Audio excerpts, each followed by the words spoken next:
எப்பொருள் யார் யார் வாய் கேட்பினும் அப்பொருள் மெய்ப்பொருள் காண்பதறிவு என்று சொன்ன ஐயன் திருவள்ளுவரை வணங்கி என்னுடைய இந்த சிற்றுரையை நான் தொடங்குகிறேன். பொதுவாக ஒரு கருத்து என்ன சொல்லப்படுகிறது என்று சொன்னால், இளைஞர்கள் படிப்பதில்லை, இளைஞர்கள் படிக்க மறந்து விட்டார்கள், எல்லோருமே ஒரு செல்போன் பக்கம் போய்விட்டார்கள் என்கிற ஆதங்கத்தை பலரும் தொடர்ந்து வெளிப்படுத்துகிறார்கள். நான் நிறைய புத்தக கண்காட்சிகளில் இது போன்ற வருத்தமான செய்திகளை பார்க்கிறேன். சில பேர் ஊடகங்களில் கூட அதையெல்லாம் எழுதுகிறார்கள். நாம் இந்த புத்தக கண்காட்சியில் நான் முழுக்க இங்கு மட்டுமல்ல, தமிழ்நாடு முழுக்க புத்தக கண்காட்சிக்கு செல்பவன் அதை அவதானிப்பவன் என்ற முறையில் நான் ஒன்றை இங்கே முன்வைக்க விரும்புகிறேன்.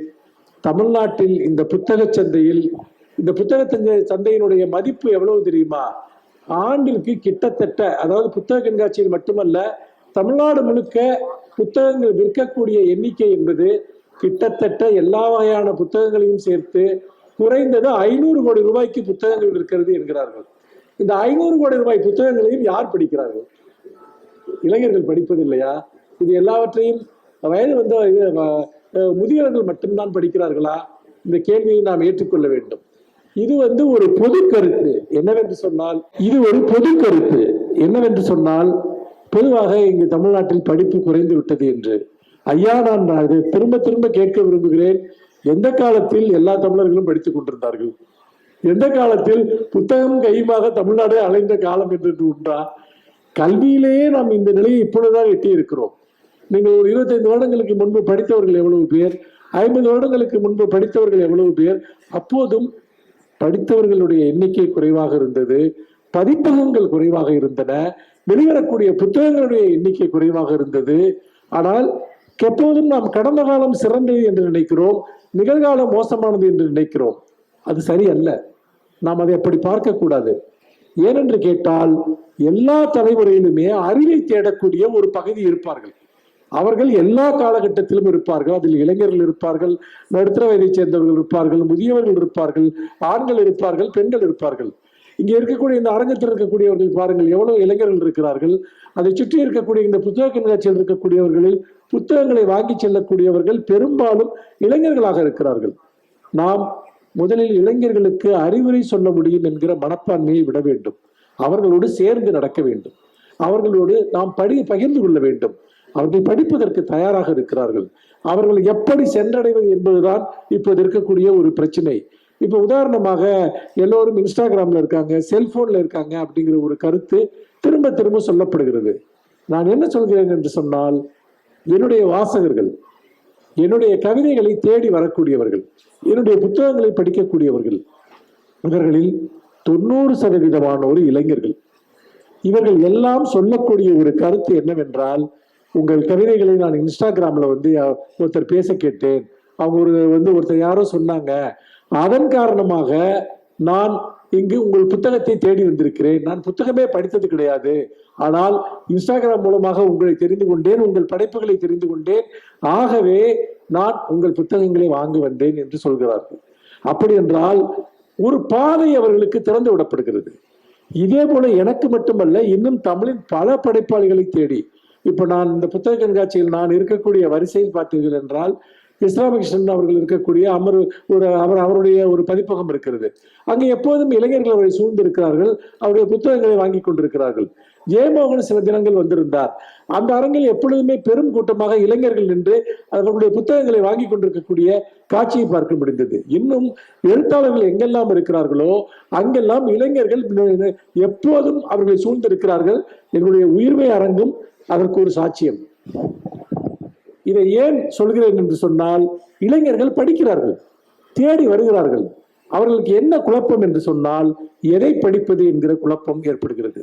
ஏனென்றால் இப்படி லட்சக்கணக்கான புத்தகங்கள் இருக்கின்றன, ஏராளமான கதைகள், கவிதைகள், கட்டுரைகள், பல்வேறு துறை சார்ந்த நூல்கள்.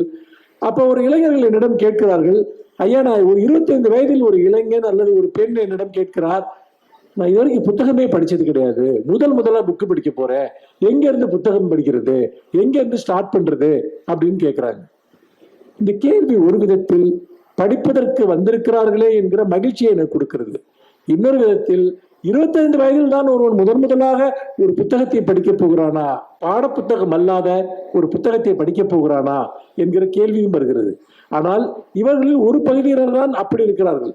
அவர்களிடம் உங்களுக்கு என்ன துறையில் ஆர்வம் இருக்கிறது, என்ன விதமான புத்தகங்களை படிக்க உங்களுக்கு பிடிக்கும், எதில் நீங்கள் ஆர்வம் கொண்டிருக்கிறீர்கள் என்றெல்லாம் கேட்பேன். அது சார்ந்த ஒரு நூலை நான் பரிந்துரை செய்வேன். ஒருவர் எந்த துறை சார்ந்து வேண்டுமானாலும் படிக்கலாம், ஆனால் அந்த துறையில் எழுதப்பட்ட சிறந்த நூலைத்தான் அவர் படிக்க வேண்டும். என்னுடைய கருத்து என்பது அதுதான். இப்ப உதாரணமாக ஒருவர் சமையல் புத்தகம் வாங்குகிறார் என்று வைத்துக் கொள்வோம், தவறே கிடையாது. ஆனால் சிறந்த சமையல் புத்தகத்தை வாங்க வேண்டும். அந்த சமையல் புத்தகத்திலேயே மோசமான சமையல் புத்தகங்கள் இருக்கின்றன. ஒருவர் இலக்கியம் படிக்கிறார் என்று சொன்னால் சிறந்த கவிதைகளை தேர்ந்தெடுத்து படிக்க வேண்டும். கதை படிக்கிறார் என்றால் சிறந்த இலக்கிய வகைமைகளை தேர்ந்தெடுத்து படிக்க வேண்டும். அப்படி இல்லாமல் கையில் கிடைப்பதையெல்லாம் படிக்கலாம் என்று நினைத்தால் அது போகாத ஊருக்கு வழி தேடுவது போன்றது. அந்த செலக்ஷன் என்பது அதுதான் மிக மிக மிக முக்கியமானது. அதற்குத்தான் இது போன்ற கூட்டங்கள், புத்தக மதிப்புரைகள் எல்லாமே. இது போன்ற இடங்களில் நாம் புத்தகங்கள் படியுங்கள் என்று சொல்வதை காட்டிலும் நாம் படிக்க வேண்டிய புத்தகங்களை பற்றி சொல்வது மிக மிக முக்கியம். அப்படி சொன்னால்தான் அவர்களுக்கு ஒரு வழிகாட்டுதலாக இருக்கும். அப்படி பார்க்கிற போது நம்முடைய பணி என்பது அவர்களோடு சேர்ந்து நடப்பது. இன்றைக்கு தமிழ்நாடு முழுக்க தமிழ்நாடு அரசு இந்த புத்தக கண்காட்சிகளை நடத்தி கொண்டிருக்கிறது. ஆண்டு முழுக்க புத்தக திருவிழாக்கள் நடக்கின்றன. தொடர்ந்து உரையாளர்கள் உரையாற்றி கொண்டிருக்கிறார்கள். மக்கள் பெருமளவிற்கு வருகை தருகிறார்கள். குழந்தைகள், எவ்வளவு குழந்தைகள் இந்த புத்தக கண்காட்சிகளை பார்க்கிறார்கள். அது எவ்வளவு பெரிய ஒரு மகத்தான அனுபவம் என்பதை நீங்கள் நினைத்து பாருங்கள். நான் என்னுடைய முதல் புத்தக கண்காட்சியை என்னுடைய 35வது வயதில் தான் நான் பார்த்தேன். ஆனால் இன்றைக்கு சின்ன குழந்தைகள் கூட இப்படிப்பட்ட ஒரு புத்தகங்களுடைய ஒரு பிரம்மாண்டமான உலகம் இருப்பதை பார்க்கிறார்கள். அவர்கள் மனதில் இந்த பொருள் என்பது, இந்த பண்டம் என்பது இதுவரைக்கும் இந்த உலகத்தில் இருந்திருக்கிறது என்பது அவர்களுக்கு தெரியாது. அவர்கள் படிப்பதெல்லாம் சிறு சிறு அவர்களுடைய பாட புத்தகங்கள் அல்லது பொது அறிவிற்கான புத்தகங்கள். அப்படி என்றால் வாழ்க்கையை தேடுகிறவர்களுக்கு, உண்மையை தேடுகிறவர்களுக்கு, அறிவை தேடுகிறவர்களுக்கு இவ்வளவு பெரிய உலகம் திறந்திருக்கிறது என்ற பார்வையை குழந்தைகளுக்கு நாம் தான் கற்றுக் கொடுக்க வேண்டும். அப்படி கற்றுக் கொடுப்பதற்கு நீங்கள் ஒன்றுமே செய்ய வேண்டாம். இந்த புத்தக கண்காட்சியில் இந்த உலகத்தை காட்டினால் போதும். இந்த புத்தக கண்காட்சியை பார்க்கிற அனுபவத்தை அவர்களுக்கு கொடுத்தால் போதும். அவர்கள் தானாக படிப்பார்கள். என்னுடைய தந்தை எனக்கு புத்தகங்களை 7 வயதில் காட்டி தந்தார். நான் 15 வயதில் என்னுடைய முதல் கவிதை தொகுப்பை வெளியிட்டேன். பெரிய இடைவெளி என்றெல்லாம் ஒன்றுமே கிடையாது. உங்கள் குழந்தைகளை நீங்கள் 7 வயதிலோ 6 வயதிலோ புத்தகங்களை காட்டி தந்தால் அவர்கள் ஒரு கலைஞர்கள் ஆவார்கள், எழுத்தாளர்கள் ஆவார்கள், சிந்தனையாளர் ஆவார்கள், அல்லது குறைந்தபட்சம் சிறந்த மனிதர்களாகவாவது அவர்கள் ஆவார்கள். அப்படி பார்க்கிற போது புத்தகங்கள் எல்லா இடங்களிலும் இருக்கின்றன. அறிவு எல்லா இடங்களிலும் இருக்கிறது. அதன் வெவ்வேறு வடிவத்தை எல்லோருமே பார்க்கத்தான் செய்கிறார்கள். நம்ம கொடுக்க வேண்டியதெல்லாம் நீங்கள் பார்ப்பதை நோக்கி இன்னும் சற்று வேகமாக செல்லுங்கள் என்கிற ஒரு சிறு உந்துதலைத்தான் நாம் அவர்களுக்கு அளிக்க வேண்டும் என்று நான் நினைக்கிறேன். அப்படி பார்க்கிற போது இது போன்ற புத்தக கண்காட்சிகளில் நாம் கேட்கிற உரைகள் என்பது நாம் இங்கே உள்ளே சென்று எதை படிக்க வேண்டும் என்கிற ஒரு உத்வேகத்தை நமக்கு கொடுப்பதாக அமைய வேண்டுமே ஒழிய பொத்தாம்பதுவாக படியுங்கள் என்று சொல்வதில் நான் பயனில்லை என்று நான் நினைக்கிறேன். இதுல இன்னொரு முக்கியமான விஷயம், இப்பொழுது எனக்கு ஒரு நினைவு பரிசாக ஒரு புத்தகம் கொடுத்தார்கள். அதாவது பராசக்திக்கு தடை என்கிற அந்த புத்தகம். இது கடற்கரை மந்தவிலாசம் எழுதிய இந்த நூல். இந்த நூலை பற்றி நீங்கள் கேள்விப்பட்டிருப்பீர்கள். சமீபத்தில் பராசக்திக்கு தடை என்கிற அந்த நூல் மட்டுமல்ல, பராசக்தி இந்த படமும் இப்பொழுது வெளிவந்திருக்கிறது. அப்படி என்றால் பராசக்திக்கு ஏன் தடை விதித்தார்கள்? பராசக்தி படத்தை ஏன் எதிர்த்தார்கள்? அது ஏன் இன்றைக்கு ஒரு புத்தகமாக, ஆவணமாக அது தொடர்பான ஒரு ஆவணம் வெளியிடப்படுகிறது? நாம் இந்த வரலாற்றை நாம் தெரிந்து கொள்ள வேண்டும். இது கடந்த கால வரலாறு மட்டுமல்ல, நிகழ்கால வரலாறும் கூட. பராசக்திக்கு தடை விதிக்கிற போது பராசக்திக்கு தடை விதிக்க வேண்டும் என்று பல பிரபலமான மனிதர்கள் எல்லாம் எழுதுகிறார்கள். ராஜாஜிக்கு கடிதம் எழுதுகிறார்கள். இன்னும் சொல்ல போனால் இன்னும் பல பத்திரிகைகள் அதை பற்றி கண்டனங்களை எழுதுகிறார்கள். ஒரு திரைப்படத்தை ஏன் இன்றைக்கு ஒட்டுமொத்தமாக இவ்வளவு பேர் சேர்ந்து எதிர்த்தார்கள்? அதற்கு ஒரே ஒரு காரணம் தான் இருக்கிறது. அது அதுவரைக்கும் சொல்லப்பட்ட அனைத்தையும் அந்த படம் மீறியது என்பதுதான். எழுத்து என்பது மீறல், கலை என்பது மீறல். அப்படி பார்க்கிற போது அன்றைக்கு பராசக்தி படம் நீதியை பற்றி கேள்வி கேட்கிறது, சமூக ஏற்றத்தாழ்வுகளை பற்றி கேள்வி கேட்கிறது. இன்னும் சொல்ல போனால் பராசக்தி படத்தில் பேசப்பட்ட தமிழ், அதைத்தான் நாம் முக்கியமாக கவனிக்க வேண்டும். பராசக்தி போன்ற படங்கள் வருவதற்கு முன்பு நம்முடைய குடும்ப கதைகளும் புராண படங்களும், ஏன் சில தேசபக்தி படங்கள் கூட வந்தன. அவையெல்லாம் என்ன மொழியில் பேசிக் கொண்டிருந்தன என்று நீங்கள் பார்க்க வேண்டும். நாதா என்று கதாநாயகி கணவனை அழைக்கிற அந்த குரலை நீங்கள் கேட்கலாம். பிராணநாதா என்று கூட அழைப்பார்கள். ஆனால் பராசக்தி வந்தபோது ஒரு அதிர்ச்சியை பலருக்கும் ஏற்படுத்தியது. என்ன சினிமாவில் இப்படி பேசுகிறார்கள், அடுக்குமொழி வசனம் பேசுகிறார்கள், பக்கம் பக்கமாக பேசுகிறார்கள், இப்படி எல்லாம் பேசுவார்களா என்று கேட்டவர்கள் ஒரு புறம். அவர்கள் எல்லாம் தூய கலைவாதிகளாக இருந்தார்கள். அவர்கள் பராசக்தியை கிண்டல் செய்தார்கள். சிவாஜி கணேசனுடைய நடிப்பை கிண்டல் செய்தார்கள்.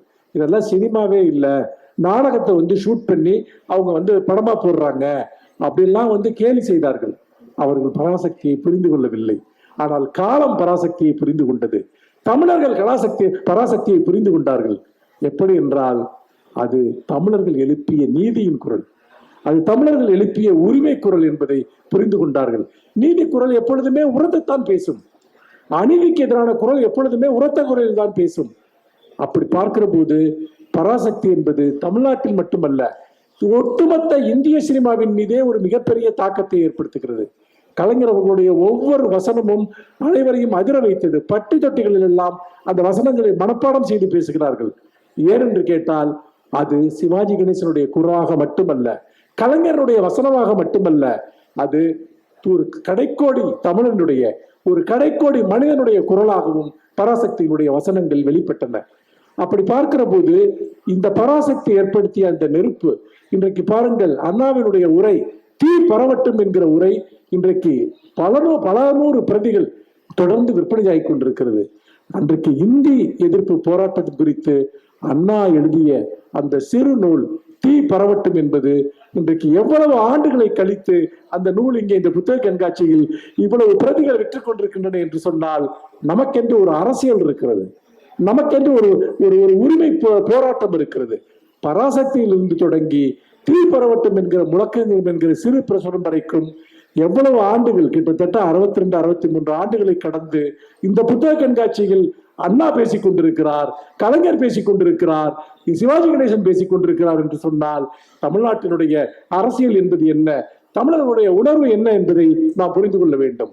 பராசக்தி என்றைக்கும் தமிழ்நாட்டினுடைய ஒழித்துக் கொண்டிருக்கும். அதாவது அண்ணா சொன்னது போல, எங்களை பற்றிய அச்சம் இருக்கிற வரைக்கும் அண்ணாதான் இந்த நாட்டை ஆளுகிறான் என்று அண்ணாவே சொன்னார். அந்த அச்சத்தை இன்றைக்கும் இந்த இயக்கம், திராவிட இயக்கம் தொடர்ந்து உருவாக்கி கொண்டிருக்கிறது.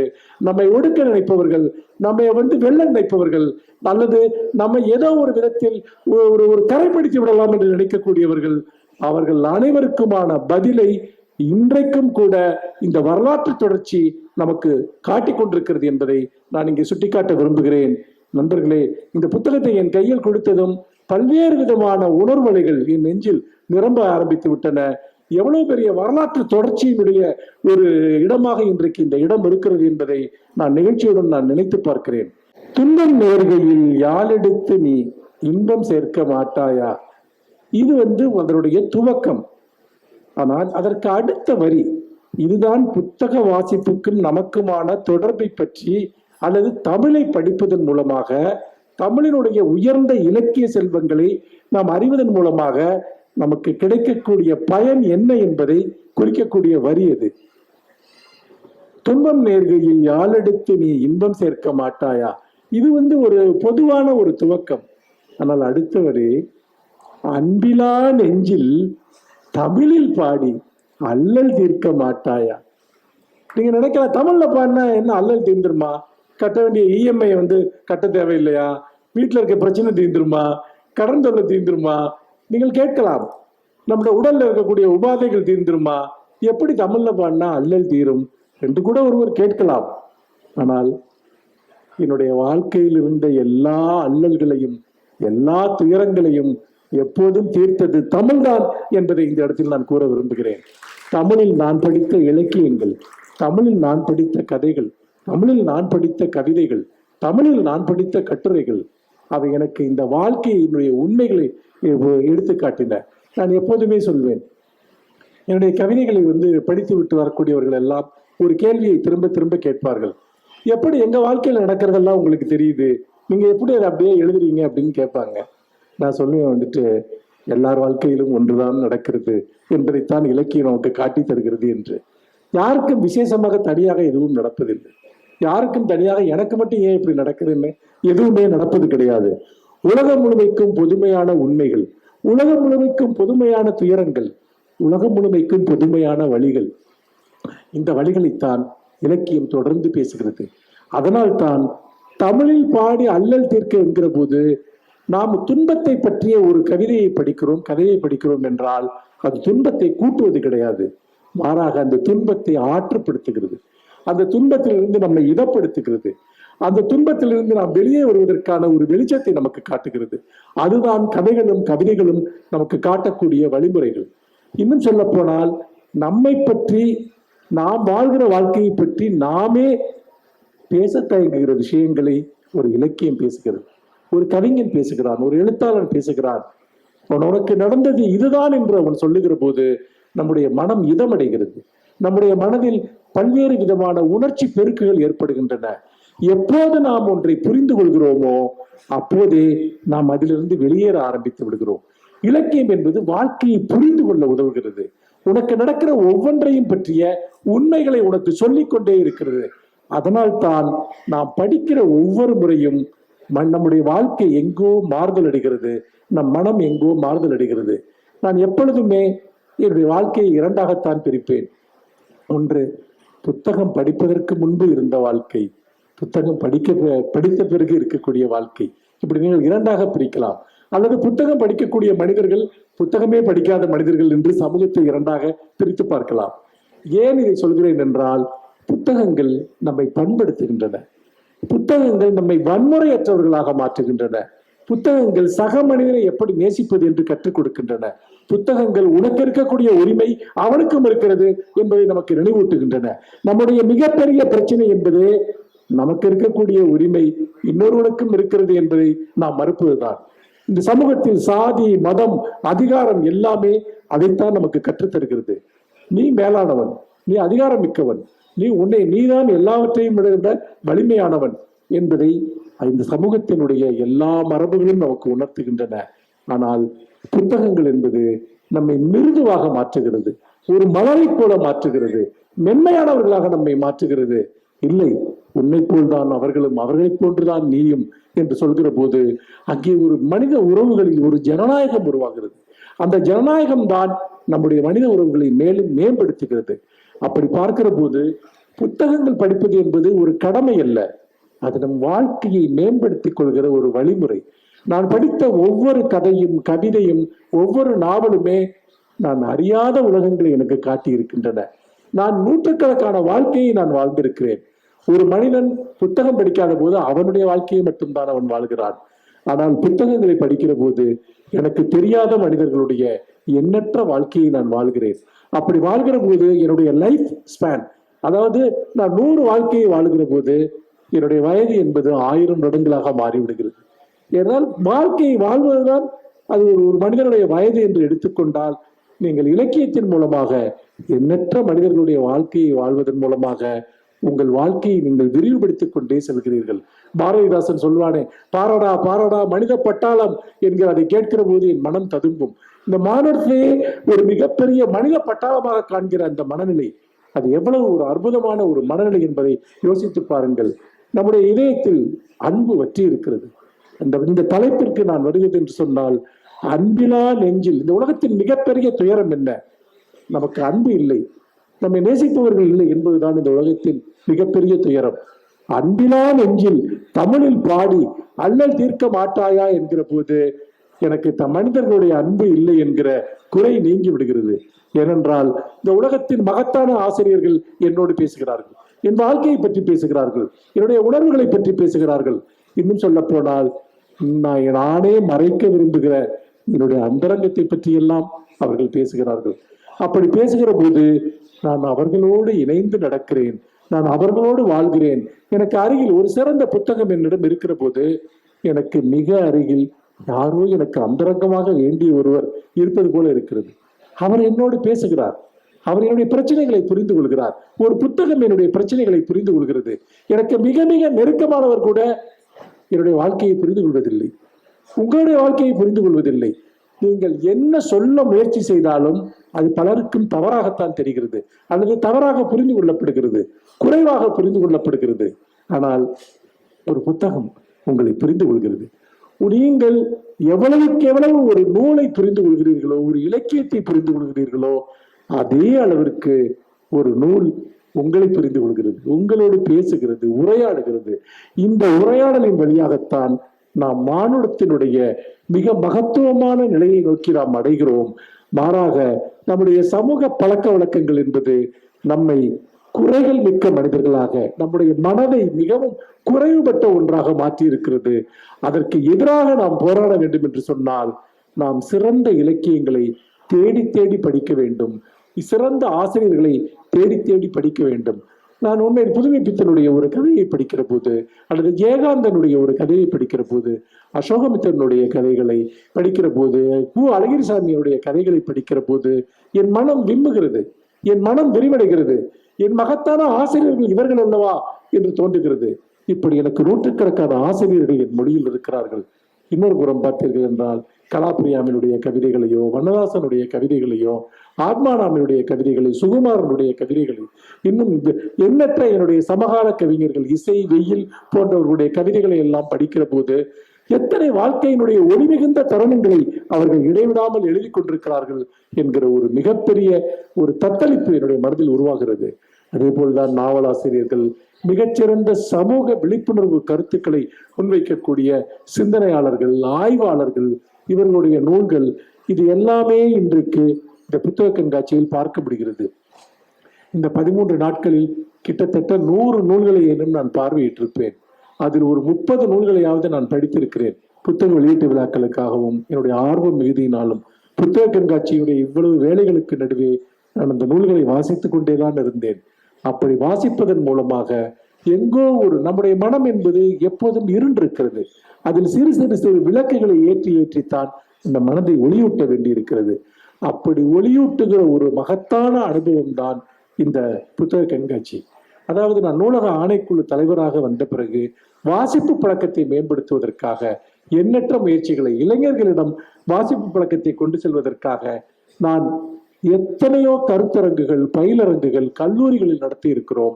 மாணவர்களுக்கு புத்தகங்களை அறிமுகப்படுத்தி இருக்கிறோம், கவிதைகள் வாசித்து காட்டியிருக்கிறோம், கதைகள் வாசித்து காட்டியிருக்கிறோம். அதிலிருந்தெல்லாம் மிகச்சிறந்த படைப்பாளிகளும் எழுத்தாளர்களும் உருவாகி வருவதை நான் பார்க்கிறேன். இந்த நேரத்தில் நான் புத்தகங்கள் தொடர்பாக எழுதிய கவிதைகள், புத்தக கண்காட்சியை பற்றியே நான் நிறைய கவிதைகள் எழுதியிருக்கிறேன். அதாவது புத்தக கண்காட்சியில் சந்தித்த மனிதர்கள், மறக்க முடியாத மனிதர்கள், என் வாழ்க்கையை பாதித்த மனிதர்கள். இங்கு வருபவர்கள் எல்லாம் வெறும் புத்தகம் வாங்க வருபவர்கள் மட்டுமல்ல, புத்தக கண்காட்சிக்கு வருகிற ஒவ்வொருவருமே மிக விசித்திரமான மன உலகங்களை கொண்டவர்கள். இன்னும் சொல்ல போனால் வாழ்க்கையை பற்றிய பல்வேறு கேள்விகளை கொண்டிருக்கக்கூடியவர்கள். அந்த கேள்விகளுக்கு பதில் தேடித்தான் அவர்கள் இங்கு வருகிறார்கள். அதை சில சமயம் புத்தகங்களிடம் தேடுகிறார்கள், சில சமயம் என்னை போன்ற எழுத்தாளர்களை சந்தித்து அந்த பதிலை தேடுகிறார்கள். இந்த தேடல் மிக்க மனிதர்கள் மட்டும்தான் இந்த அரங்கிலும் அமர்ந்திருக்கிறீர்கள், இந்த கண்காட்சிக்குள்ளும் நீங்கள் புத்தகங்களை தேடி சென்று கொண்டிருக்கிறீர்கள் என்பதை நான் பார்க்கிறேன். அப்படித்தான் நூலகங்களுக்கும் வரக்கூடியவர்கள். அப்படி இருக்கிற போது நூலகங்கள் என்பது அது வெறும் புத்தகங்களை சேமித்து வைக்கிற இடமல்ல, அது ஒரு கலாச்சார மையமாக மாற்றப்பட வேண்டும் என்று இன்றைக்கு நான் எண்ணற்ற முயற்சிகளை எடுத்திருக்கிறேன். அதற்கான பலன்களையும் நேரடியாக பார்த்திருக்கிறேன். அப்போது ஒரு வித்தியாசமான ஒரு இந்த வாசகர்களை பற்றியெல்லாம், அவர்கள் எனக்கு ஏற்படுத்திய ஒரு உணர்வுகளை பற்றியெல்லாம் நான் நிறைய கவிதைகளை என்னுடைய தொகுப்புகளில் எழுதியிருக்கிறேன். அதிலே இப்போ சமீபத்தில் வந்த ஹாலோவின் தினத்தில் நூலகத்தில் ஒரு பேய் என்கிற ஒரு கவிதையை எழுதினேன். நூலகத்தில் ஒரு பேயை பார்த்ததாக இந்த கவிஞன் எழுதுகிறான். என்னுடைய புத்தகத்தில் நான் அதை எழுதுகிறேன். உண்மையில் பழைய நூலகங்களை பார்க்கிற போது நீங்கள்லாம் எந்த அளவுக்கு சென்றிருக்கிறீர்கள் என்று தெரியவில்லை, ஒரு வினோதமான உணர்வு உங்களுக்கு ஏற்படும். அந்த ஆசிரியர்கள் எல்லாம் நம்மை பார்த்து கொண்டிருப்பது போன்று தோன்றும். 100 ஆண்டுகளுக்கு முன்பு மறைந்தவர்கள், இன்னும் சொல்ல போனால் ஏதேதோ நாட்டை சேர்ந்தவர்கள், அவர்களுடைய மனங்கள் அங்கு உறைந்திருக்கின்றன. பல்வேறு விதமான மகத்தான ஆளுமைகளுடைய இதயங்கள் அந்த நூலகங்களில் உறைந்திருக்கின்றன. நாம் அவற்றை தொட்டு பார்க்கிற போது நமக்குள் ஒரு மிகப்பெரிய ஒரு சில்லிட்ட உணர்வு ஏற்படுகிறது. நான் என்னுடைய சிறு வயதிலிருந்து நூலகங்களுக்கு செல்லும் போதெல்லாம் யாரோ என்னை பார்த்து கொண்டிருப்பது போன்ற ஒரு உணர்வு எனக்கு ஏற்படும். சட்டென அப்படி திரும்பி பார்ப்பேன்.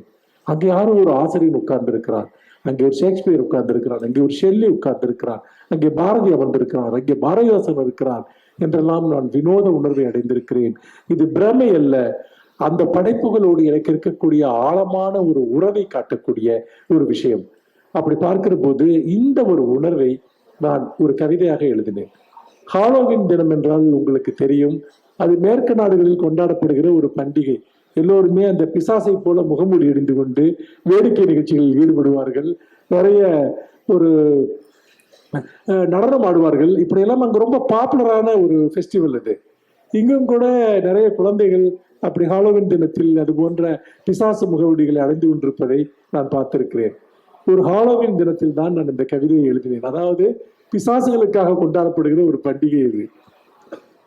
ஹாலோவின் தினமான நேற்று, இல்லை, இந்த கவிதையினுடைய தலைப்பு ஹாலோவின் தினத்தில் நூலகத்தில் ஒரு பேய். ஹாலோவின் தினமான நேற்று நூலகத்தில் ஒரு பேயை பார்த்தேன். அது நிதானமாக ஏதோ ஒரு பழைய பிரதியை எடுத்து புரட்டி கொண்டிருந்தது. எனக்கு பேய் பிசாசுகளின் நம்பிக்கை இல்லையே தவிர பேய்களை சந்திப்பது அன்றாட அலுவல்களில் ஒன்றாகவே இருந்து வருகிறது. எனக்கு பேய் பிசாசுகளின் நம்பிக்கை இல்லையே தவிர பிசாசுகளை சந்திப்பது அன்றாட அலுவல்களில் ஒரு பகுதியாகவே இருந்திருக்கிறது. நீங்க டெய்லி நீங்க யாராவது பிசாசுகளோட தான் வாழ வேண்டியிருக்கும். பிசாசுகளோட சண்டை போடணும், இல்லைன்னா பிசாசுகள்கிட்ட புன்னகை புரியணும், நீங்க பிசாசுகளுக்கு பயந்த மாதிரி நடிக்கணும். இது எல்லாத்தையும் நீங்க பண்ணிக்கிட்டு தான் இருக்கீங்க, மனித வடிவில் இருக்கக்கூடிய பிசாசுகள். மேலும் இப்போதெல்லாம் நூலகங்களுக்கு அவ்வளவாக யாரும் வருவதில்லை என்பதால் இயல்பாகவே அங்கு பேய்கள் குடியேறி விடுகின்றன. நூலக லைப்ரரியில ரொம்ப பரபரப்பா இருந்துச்சு, நிறைய பேர் படிச்சாங்கன்னா நமக்கு ஒன்றும் தோணாது. ஆனா நிறைய நூலகங்களில் சில செய்தித்தாள் படிப்பவர்கள் வருகிறார்கள், அல்லது மதிய நேரத்தில் தூங்குவதற்காக சில பேர் வருகிறார்கள்.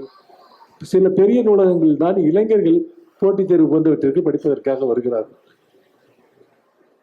ஹாலோவின் தினங்களில் பேய்களின் அட்டகாசம் அதிகரித்து விடுவதாகவும், அந்த தினங்களில் புதுமைப்பித்தன் அல்லது ஜெயகாந்தனின் இலக்கிய சொற்பொழிவுகளுக்கு ஏற்பாடு செய்யுமாறும் அவை வலியுறுத்துகின்றன.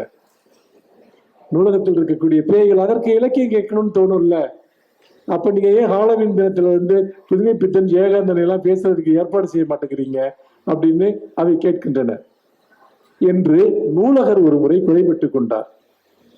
சாவுக்கு பின்னும் பேய்கள் ஏன் படிக்கின்றன என ஒரு முறை மாந்தரிகளிடம் கேட்டேன். நான் கேட்கிறேன், அதாவது நூலகத்துல பேய்கள் நடமாட்டம் அதிகமா இருக்கு, அதுங்க பாத்தீங்கன்னா இந்த மாதிரி இலக்கிய சொற்பொழிவுகள்லாம் கேட்கணும்னு சொல்லுது, செத்த பிறகு அது சாவுக்கு பின்னும் பேய்கள் ஏன் படிக்கின்றன என ஒரு முறை மாந்தரிகளிடம் கேட்டேன். ஒரு தொடர்கதை முடிவதற்குள் அதை படித்து முடிப்பதற்காக, இல்ல, ஒரு தொடர்கதை முடிவதற்குள் இறந்து விட்டவர்கள் அதை படித்து முடிப்பதற்காக ஆவிகளாக வந்திருக்கலாம் என்றார். ஒரு தொடர்கதை படிச்சுக்கிட்டே இருக்கீங்க, பாதியோட இறந்துட்டா, அதை படிச்சு முடிக்கிறக்காக அது ஆவியா வந்திருக்குன்னு அவன் சொல்றான். ஆனால் என் வாசகி ஒருத்தி இந்த கேள்விக்கு மிகச்சிறப்பான ஒரு பதிலை தந்தார். மரித்து போனவர்கள் மீண்டும் வாழ்வுக்கு திரும்ப வேண்டுமெனில் புத்தகங்களை படிப்பதுதான் ஒரே வழி என்றால், நாம் உயிரோடு நிறைய நேரங்களில் இறந்து விடுகிறோம், நம்முடைய மனம் இறந்து விடுகிறது. நாம் உயிரோடு இருப்போம், நம் மனம் இறந்து விடும். வாழ்க்கையில் சலிப்பு மட்டும்தான் மிச்சம் இருக்கும். என்னடா டெய்லி பார்த்த அதே விஷயங்கள், அதே மனிதர்கள், அதே யோசனைகள், அதே எண்ணங்கள், இதுதான் திரும்ப திரும்ப திரும்ப நம்ம மனசுல இருந்துகிட்டே இருக்கும்.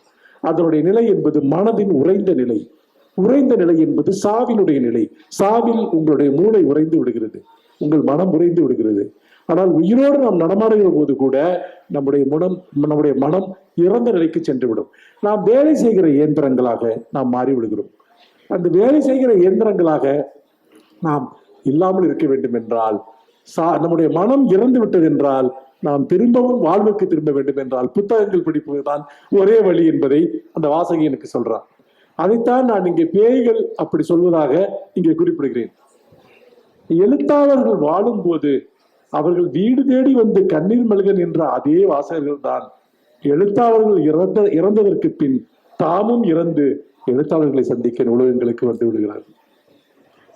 எழுத்தாளர்களை சந்திக்க எத்தனை பேர், எவ்வளவு வாசகர்களை நான் சந்திச்சிருப்பேன்னு சொல்லவே முடியாது. எவ்வளவு வாசகங்கள் நான் சந்திச்சிருப்பேன்னு சொல்ல முடியாது. இந்த புத்தக கண்காட்சியில மட்டும் இல்ல, வீடு தேடி வரக்கூடியவர்கள், அலுவலகங்கள் தேடி வரக்கூடியவர்கள், கைகளை இறுக பற்றிக் கொள்பவர்கள், இந்த கைகளால் தான் இவ்வளவையும் எழுதினீர்களா என்று கண்களில் நீர்தழும்ப கேட்கக்கூடியவர்கள், இப்படி எவ்வளவு வாசகர்களை நான் சந்தித்திருக்கிறேன் தெரியுமா? எனக்கு திடீர்னு தோணுது, நான் செத்து போனதுக்கு அப்புறம் என் வாசகர்களை விட்டு நான் சென்று விட்டேனே என்று. ஆனால் இந்த கவிதையில் சொல்லப்படுகிறது, அவன் வாசகர்கள் மரித்து போன பிறகு அவர்களும் ஆவிரூபமாக இருக்கும் உன்னை தேடி அப்போதும் வருவார்கள் என்று. இது அந்த படிப்பு வாசிப்பு சார்ந்த பிணைப்பை சொல்வதற்காக சொல்லப்படுகிற ஒரு ஆழமான ஒரு வரி. என் சாவுக்கு பின் நான் இவ்வாறுதான் சாவின் தனிமை உணராதபடி என் வாசகர்கள் ஹாலோவின் தினங்களிலும் மற்ற தினங்களிலும் ஆதி ரூபங்களில் வந்து விடுகிறார்கள். எழுத்தாளனுடைய மிகப்பெரிய ஒரு கொடுமை என்ன தெரியுமா? அவனுக்கு வாசகர்கள் இல்லாமல் இருப்பதுதான். நான் எழுத்தாளர்களுக்கு சொல்வேன், நீங்கள் புத்தகம் வெளியிடுவது முக்கியம் அல்ல, நீங்கள் உங்கள் வாசகர்களை உருவாக்க வேண்டும். உங்களை பின்தொடர்ந்து வரக்கூடிய வாசகர்களை, உங்களை ஆழமாக நெஞ்சில் ஏந்தக்கூடிய வாசகர்களை நீங்கள் உருவாக்க வேண்டும். நீங்கள் உங்களுக்கு தெரிந்ததையெல்லாம் எழுதுவது எழுத்து அல்ல, மாறாக உங்களுக்கு மனிதர்களை பற்றி என்ன தெரியும், மனித மனங்களை பற்றி என்ன தெரியும், அப்படி எழுதுகிற போதுதான் அவர்கள் உன்னை பின்தொடர்ந்து வருவார்கள். ஆனால் ஒரு எழுத்தாளன் என்பவன் அவனுக்கு வாசகர்களே இல்லை என்றால் அவன் உயிரோடு இறந்து விடுகிறான் என்று பொருள். அப்பொழுது அவன் மிகுந்த தனிமை அடைகிறான். ஆனால் நான் சாவுக்கு பின்பும் நான் தனிமை அடைய மாட்டேன் என்று சொல்கிறேன். ஏனென்று கேட்டால், ஹாலோவின் தினங்களிலும் மற்ற தினங்களிலும் என் வாசகர்கள் ஆவி ரூபங்களில் என்னை தேடி வருவார்கள் என்று. அது கவிதையில் ஒன்று வருது, பார்வையற்ற பிசாசுகள் பிரெய்லி புத்தகங்கள் இல்லாமல் மிகவும் ஏமாற்றம் அடைகின்றன. பார்வையற்ற பிசாசுகள் என்ன செய்யும்? பிரெய்லில் புத்தகம் வேணும்னு கேட்கும். குழந்தை பிசாசுகள் அவற்றிற்கு கவிதைகள் வாசித்து காட்டுகின்றன. நூலகத்தில் தூசு படிந்த பிரதி ஒன்றின் பக்கத்தில் ஒரு பேனா தானே நகர்ந்து யாருக்கோ ஆட்டோகிராஃப் போட்டுக் கொண்டிருக்கிறது. இதெல்லாமே ஒரு மாய யதார்த்த காட்சிகள். தூசு படிந்த நூலகத்தில் ஒரு பேனா தானே நகர்ந்து வாசகர்களுக்கு ஆட்டோகிராஃப் போட்டுக் கொண்டிருக்கிறது. புத்தகங்கள் தனிமையானவை, எழுதுகிறவர்கள் தனிமையானவர்கள், வாசகர்கள் தனிமையானவர்கள், பிசாசுகள் தனிமையானவை, முக்கியமாக நூலகங்களில் வசிக்கும் பிசாசுகள். நன்றி, வணக்கம். லைக் பண்ணுங்க, ஷேர் பண்ணுங்க, கமெண்ட் பண்ணுங்க.